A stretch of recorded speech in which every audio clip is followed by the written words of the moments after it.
Hello and welcome. Before we begin, I invite you to make yourself as comfortable as possible. Find a cozy position, allow your body to settle, and if you can, dim the lights around you so the atmosphere feels calm and restful. I'd love to know more about you, so when you're able, please write in the comments where you're listening from and what time it is for you.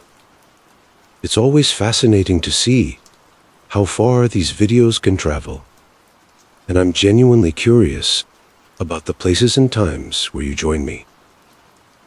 If you find this video soothing, please remember to like it and subscribe. That simple action helps the video reach others who might also need some rest tonight. My true wish is that you don't make it to the end of this video, because somewhere along the way, you drifted off into peaceful sleep. That would be the best outcome of all. And if there are other topics you'd like me to create future videos about, please feel free to suggest them in the comments. I want this space to be one where you feel listened to and cared for. Now, let's begin.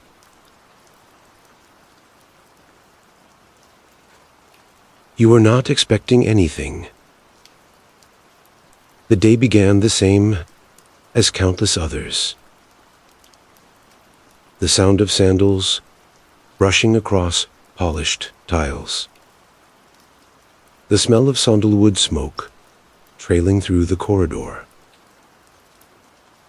The endless hum of chatter from concubines, servants and eunuchs weaving their way through the forbidden city. You had learned to make yourself small, a quiet shadow among dozens of women. Tribute girls like you were easy to forget. That morning, you were folding silks. Not fine robes for yourself, but linens that smelled faintly of incense and mothwood, stacked neatly into chests. Your hands moved without thought.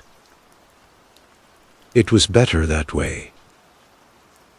Better to hide in their rhythm of duty than to imagine futures you could not touch. But then the voice came. You. A eunuch's clipped tone broke across your thoughts. His hand gestured, precise and cold. The Emperor has sent word. You are to be prepared. For a moment, your mind could not grasp the words. Prepared. The syllables felt heavy, foreign, like stones dropped into still water. You set the fabric down, but your fingers clung to the silk, as if it could anchor you to the world you knew. The other women in the chamber stopped moving. Their eyes found you at once. Quick, darting glances, sharp with envy, or perhaps pity. You felt heat bloom across your face, not from pride, but from the sudden weight of being seen.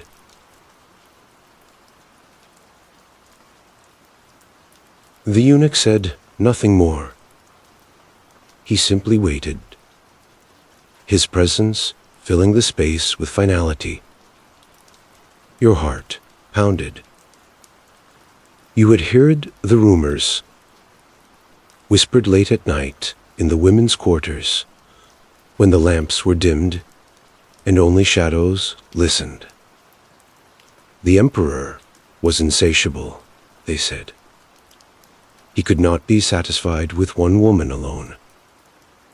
Some claimed he demanded perfection in every gesture, every glance, every breath. A misstep, a moment of clumsiness, and the girl was cast aside, never to be summoned again. Others whispered that to capture his attention was both a blessing and a curse, for his favor could not lift you to riches, but it chained you forever to his desire. And now, it was your turn. Your knees felt weak. For a fleeting moment, you want to refuse, to shake your head, to insist that there had been a mistake, that you were not ready, not trained enough. But you remembered what every tribute girl knew. This was not a request. It was a command. The thought pressed into your mind, sharp and cold. This chance could make you, or it could end you. Your life in the palace had taught you survival was never about what you wanted, but what you endured.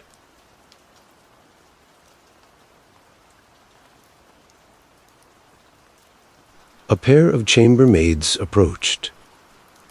Their eyes avoided yours, as if embarrassed on your behalf. One touched your sleeve gently. "Come," she murmured. "There is no time to waste." You let the silk slip from your hands. The walk from the linen room to the bathing chamber seemed longer than it should have been. Every polished pillar gleamed like it was watching you. Every servant's glance seemed to weigh and measure your worth. Whispers floated behind you like threads of smoke, curling into your ears. Her? She is not ready. Perhaps he will like her. The words pricked like needles. You held your chin steady, though your insides trembled. Inside, your thoughts unraveled. What if you failed him? What if the emperor found you dull, unworthy? Would you be sent back to the harem as though nothing had happened? Forgotten among the others? Or worse, punished for disappointing the Son of Heaven? But another thought surfaced, just as frightening. What if you pleased him? What if he favored you? What would that mean for your life, your freedom, for your very name? A strange mixture of dread and hope coiled inside you. At the doorway of the bathing chamber, the eunuch paused and looked at you one last time. His gaze was unreadable, but his words pressed like a seal on your fate. From this night forward, you are no longer a shadow. The emperor will see you. The door closed behind you, and you realized there was no path back.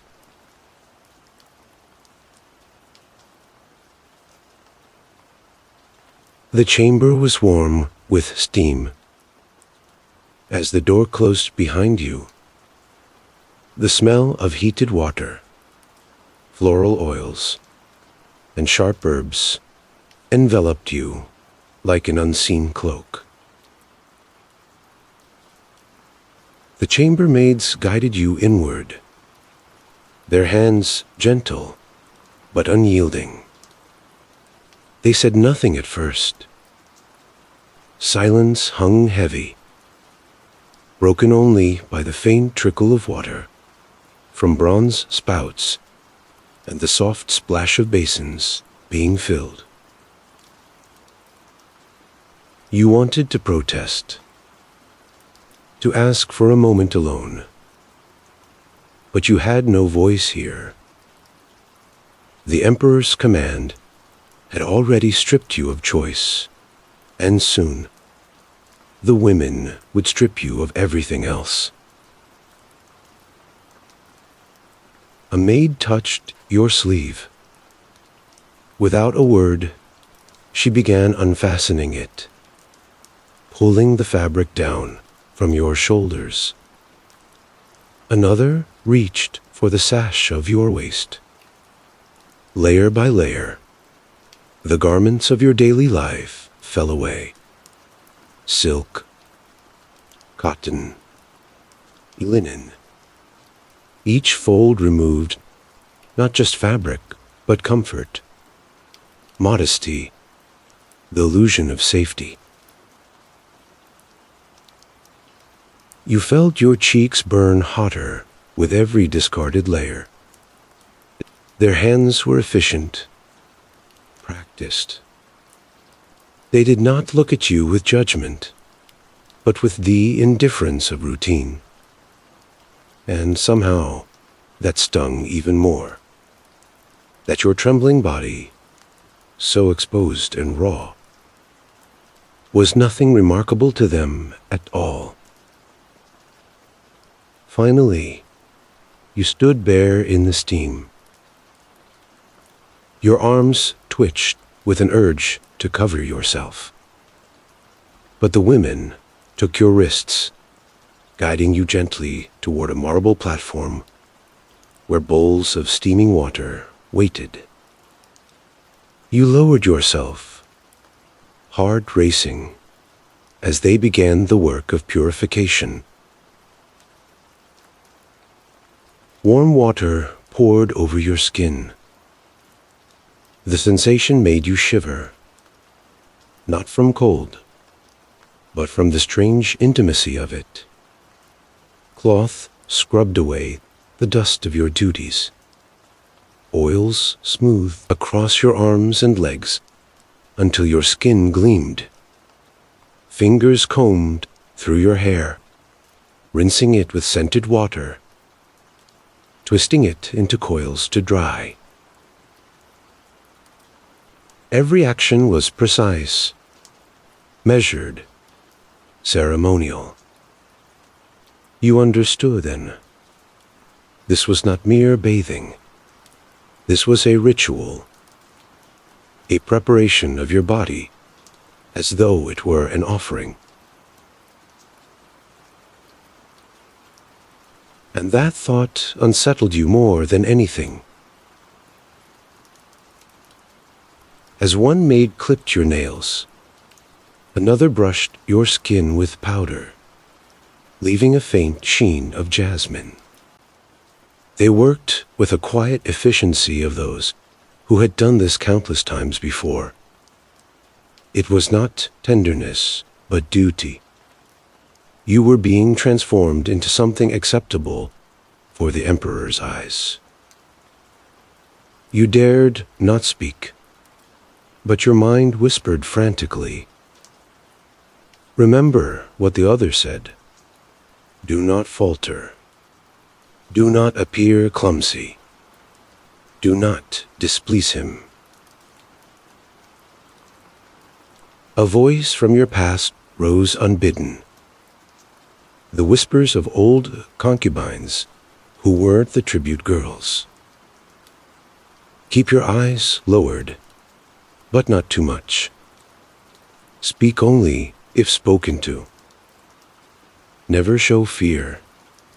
He does not want fear.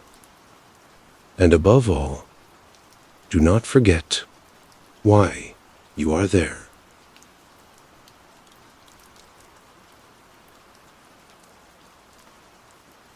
The words circled in your mind as the woman drew perfumed oil across your throat and wrists. Your body was no longer your own. It belonged to ritual, to tradition, to expectation. One attendant brought forth a robe of the thinnest silk, translucent enough to reveal more than it concealed. It was not meant for warmth, nor for dignity. It was meant for display. They slid it over your shoulders, fastening it lightly with a golden clasp. The fabric clung to your damp skin, making you shiver again. You caught your reflection in a polished bronze mirror. The face staring back at you was both yours and not yours. Flushed cheeks, hair arranged in an unfamiliar style, body shining with oils. You looked less like a girl and more like a figure carved from ivory, dressed for sacrifice. A lump formed in your throat. For a fleeting moment, you wanted to run, to gather your discarded clothes and vanish into the shadows of the palace, to pretend this summons had never come. But then, another thought struck you, sharper, colder. If you refused, if you fled, you would not survive here. Favor was survival. Displeasing the emperor could end your story before it even began.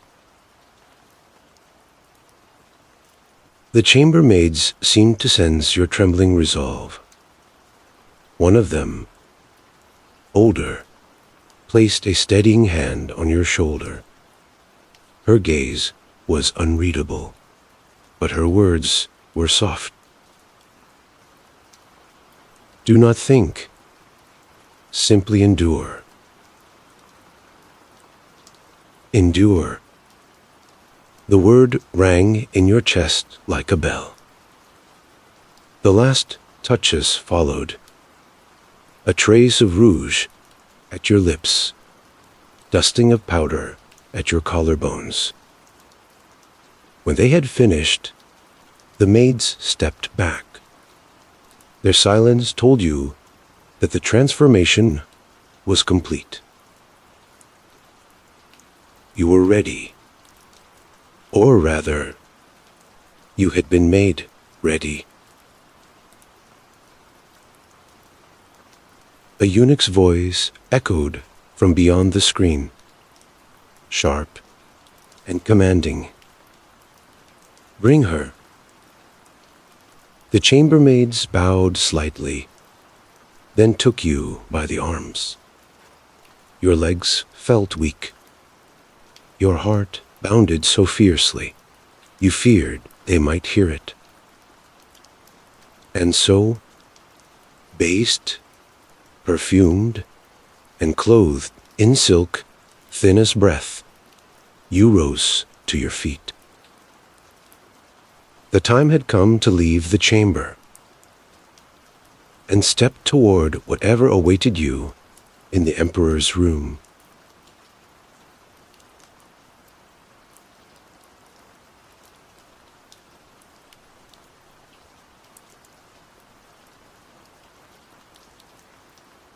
The silk clung to your damp skin as you stepped out of the steamy chamber.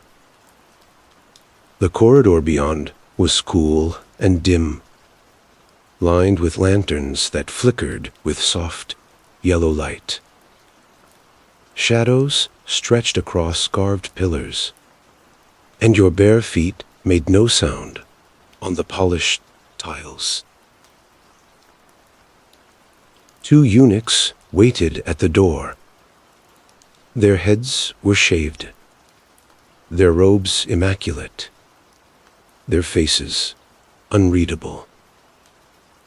Without a word, they gestured for you to follow.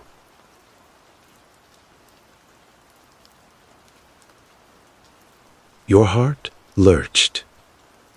The chambermaids bowed low behind you, withdrawing into the shadows, leaving you utterly alone. No longer preparation, no longer the ritual of cleansing. You are being led to him. The eunuchs walked in silence, their steps measured, deliberate.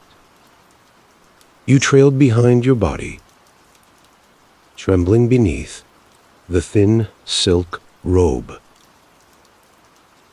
Each step felt heavier than the last, as if the air itself were weighing you down.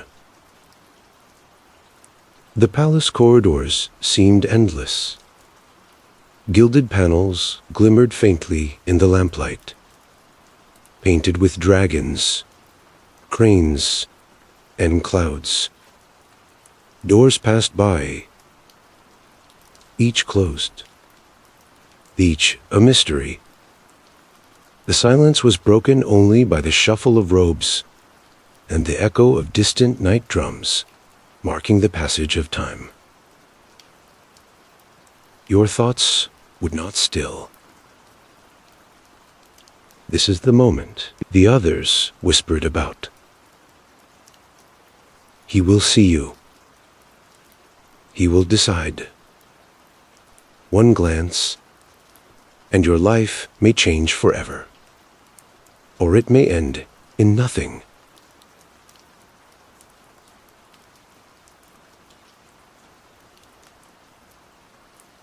You remembered the warnings.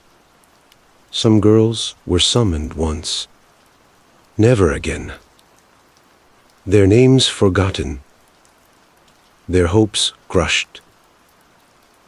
Others returned with new titles, gifts, silks, attendants of their own. The line between fortune and ruin was razor thin, and tonight you would step upon it. Your stomach knotted. You wanted to slow your steps, to drag this walk out forever. But the eunuchs moved steadily onward, and you had no choice but to follow. The deeper you went into the palace, the grander the halls became. Intricate latticed screens caught the light, casting patterns across your skin. Fragrant smoke drifted from bronze censers, heavy with sandalwood. Somewhere, faint music lingered, the pluck of strings, distant and haunting. The contrast to your own racing heart and trembling hands was unbearable. The palace was serene, majestic, eternal, and you were nothing more than a girl struggling to steady her breath. At one turn, you caught sight of other concubines in the distance. Their eyes flickered toward you, curious, assessing. A few whispered behind painted fans, their lips curving into knowing smiles. They recognized the robe, the perfume, the silent procession. They knew where you were being led. Heat flooded your cheeks. You wanted to vanish into the floor. Every step now felt like a public display, a humiliating parade that stripped you further than even the bath had. The eunuchs did not pause, did not glance back. They were used to this, you realized. To them, you were just another girl, another trembling figure in a long line of trembling figures. Your dread, your hopes, your desperate prayers, they mattered nothing. And yet, to you, every moment mattered too much.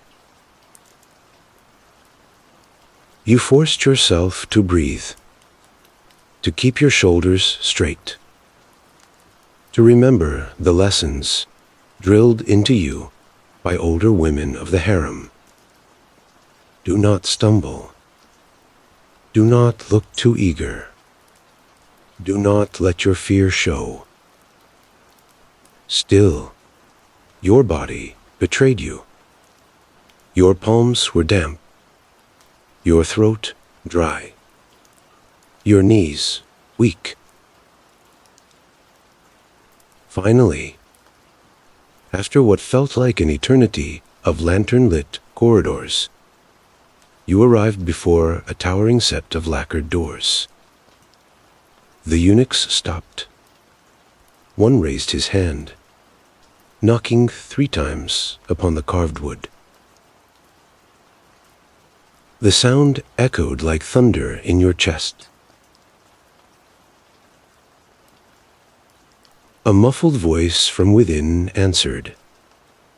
The doors opened slowly, revealing a chamber bathed in golden light.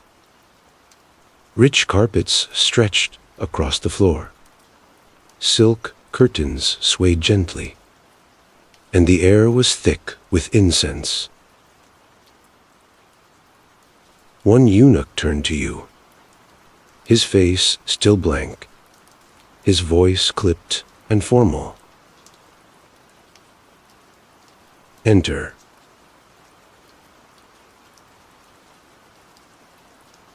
Your breath caught. This was the threshold. Beyond it waited a man whispered about in every corridor, feared and revered in equal measure, the Son of Heaven himself. For a heartbeat, you stood frozen, your feet unwilling to move. Then, gathering the tatters of your courage, you stepped forward. The silk grove brushed against your ankles, and you crossed the threshold. The doors closed heavily behind you, sealing you into the chamber. And you knew there was no turning back.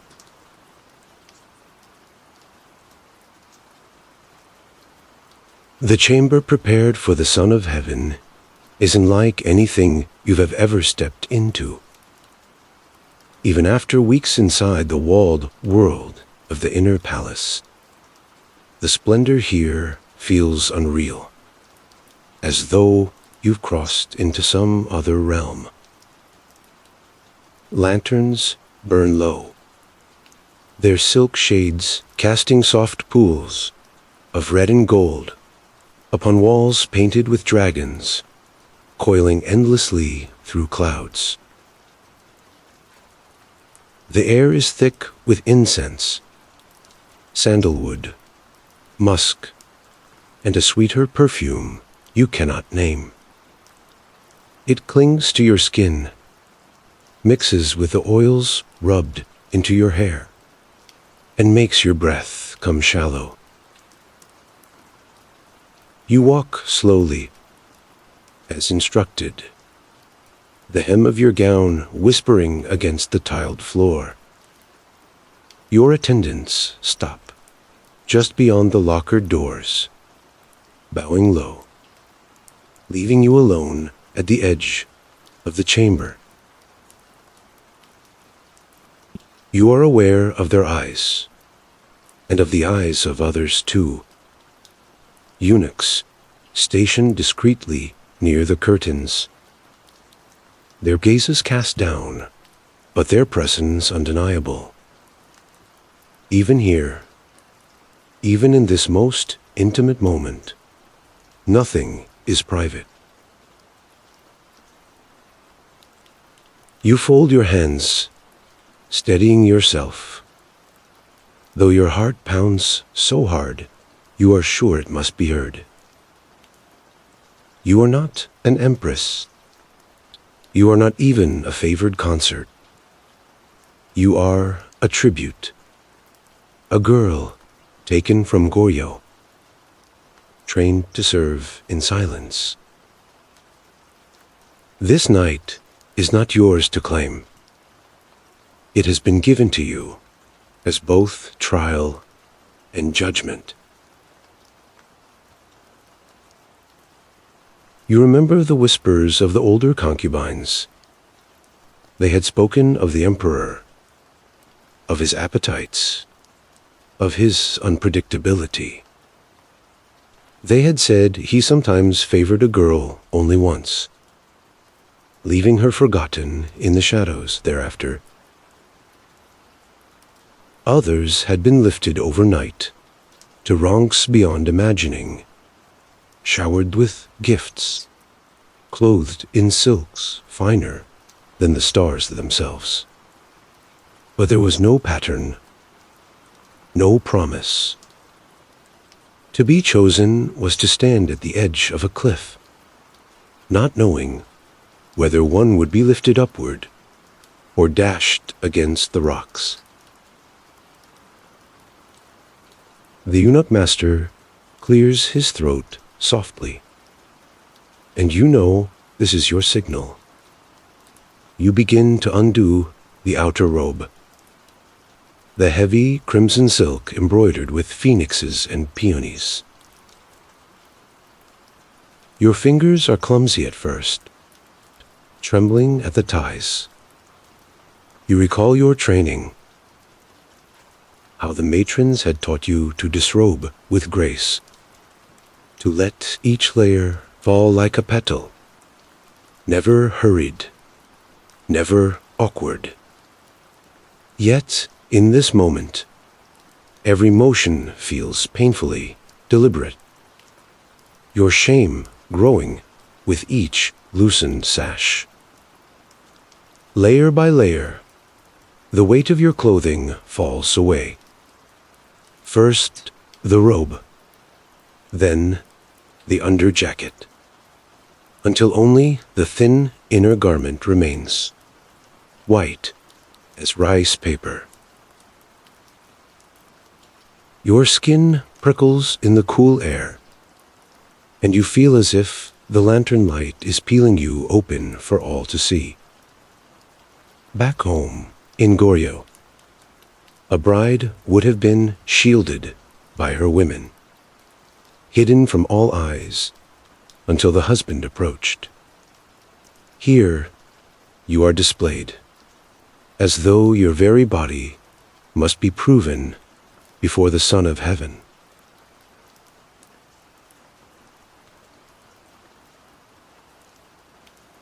A rustle steers beyond the silk screen, and the emperor himself emerges. He is not as old as you feared, nor as distant. His robe is of dark brocade, his hair bound with a golden clasp, his eyes sharp yet unreadable. He does not speak at once, and the silence stretches like a taut string. You bow deeply, pressing your forehead nearly to the floor, holding your breath. When his voice comes, it is low, almost lazy. Rise. You obey, though your knees quiver. His gaze moves over you, lingering, measuring. You cannot know what he sees. A trembling girl from the far peninsula, or merely another body among the countless who have stood where you stand now. He steps closer, and the eunuchs retreat a pace, drawing the curtains tight. Yet you know they remain inside, listening, recording, making sure every protocol is followed. A sealed ledger will be marked tonight, your name written down beside his. History itself will remember, though perhaps not you, only the act. The Emperor gestures, and you move toward the bed, its frame carved with dragons, its sheets rich with crimson silk. You hesitate only a moment, long enough to feel your shame burning again, before you lie down as instructed. Your training echoes in your mind. Do not resist. Do not tremble too much. Do not speak unless spoken to. Please him, for your life depends on it. When he joins you, the mattress dips, and you turn your face toward the embroidered canopy, unable to meet his eyes. You think of home, of Goryeo's quiet mountains, of the Thieg. Yet here you are, in the very heart of Yuan power, offered as a vessel, a symbol, a test.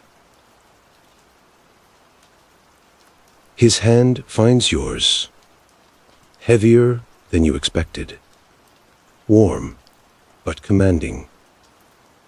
You stiffen, then remind yourself, this is survival. This is the narrow bridge between obscurity and something greater. If you falter, you may vanish into the harems and the shadows, never to be summoned again.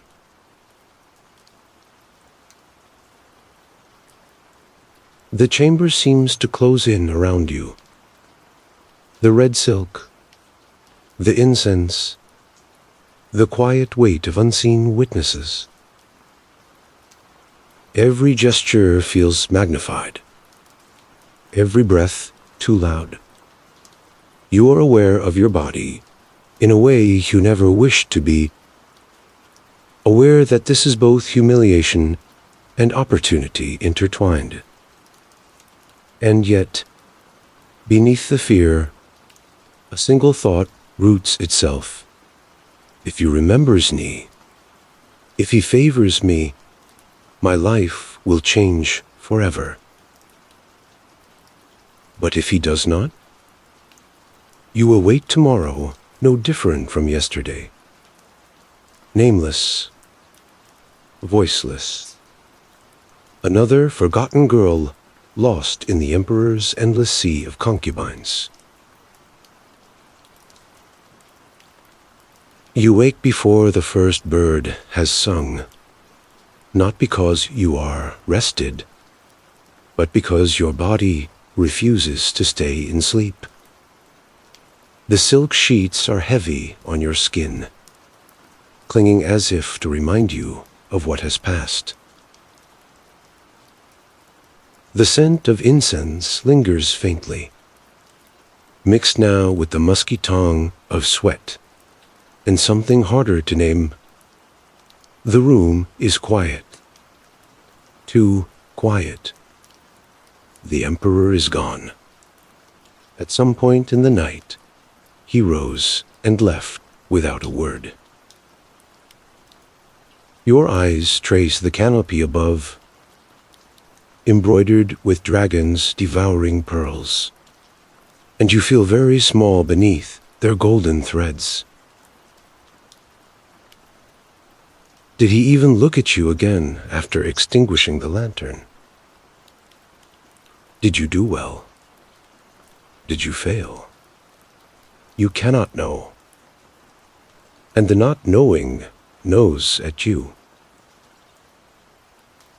A sound breaks the stillness. The sliding of the chamber doors. Eunuchs step in, silent, efficient. They do not look at you, not directly, but they see everything. They always see. Two of them begin to gather the bedclothes, folding carefully, sealing them in a cloth sack. You know why. Somewhere in the records of the Bureau of Eunuchs, there will be an entry for last night. The date, the hour, the woman summoned, the linens taken as proof. It is all bureaucracy, stripped of humanity. You clutch the sheet to your chest, cheeks burning as the attendants draw nearer. One gestures politely.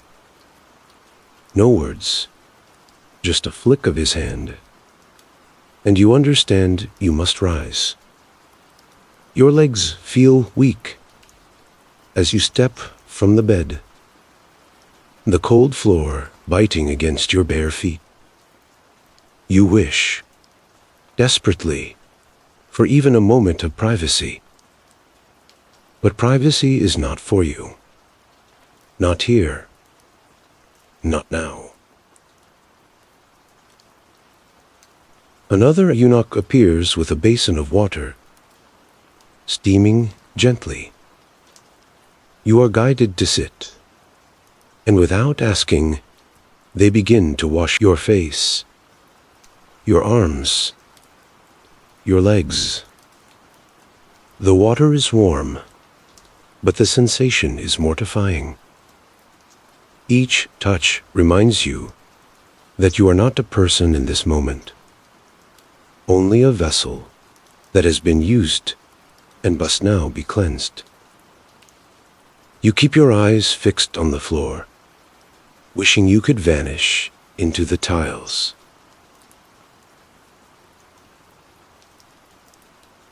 When they finish, handmaidens enter with fresh garments, pale blue silk, embroidered with cranes, finer than what you wore yesterday, but not so fine as the robes of higher-ranking consorts.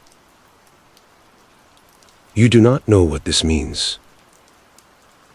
Is it a token of favor, or simply the standard courtesy for a girl who has shared the emperor's bed? Your hands tremble as you take the sleeves, and the maid helps you dress, smoothing each fold as though you were porcelain. A lacquered tray is brought in, bearing food, congee, pickled vegetables, and a small dish of steamed buns. You are expected to eat, though your stomach twists with dread. You take a few bites, tasting nothing. The eunuchs watch discreetly, noting whether you leave the meal untouched. Everything, you realize, is observed. Everything is reported. At last, the chief eunuch speaks, his tone smooth, practiced. His Majesty has other matters this morning. You will return to the inner court. Just like that, it is over. No message, no token, no word from the emperor himself. You bow, murmuring the proper thanks, though your heart sinks.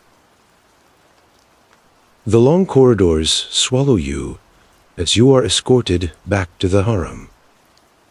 The polished floors gleam, the lanterns flicker, and every step feels heavier than the last. Behind you, the great chamber doors close again, shutting you out. You do not know if you will ever walk through them again.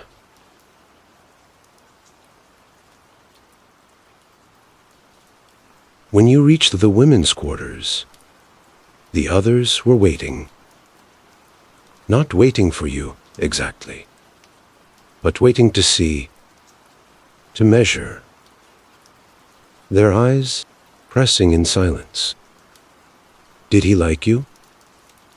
Will you rise above us now? Or are you already discarded? You lower your gaze, retreating to your assigned space. But the whispers begin the moment your back is turned. In Goryeo, your kin would have shielded you after a bridal night, kept the world outside at bay. Here, there is no shield, only the endless scrutiny of rivals. You sit quietly, folding your hands in your lap, staring at the pale blue silk of your robe. It is finer than anything you once owned. Yet, you feel no triumph in wearing it. Instead, you feel caught in suspension, neither elevated nor dismissed, neither chosen nor forgotten. The uncertainty is the cruelest part. For tonight, you may be summoned again, or never again. You may rise to power, or vanish into anonymity.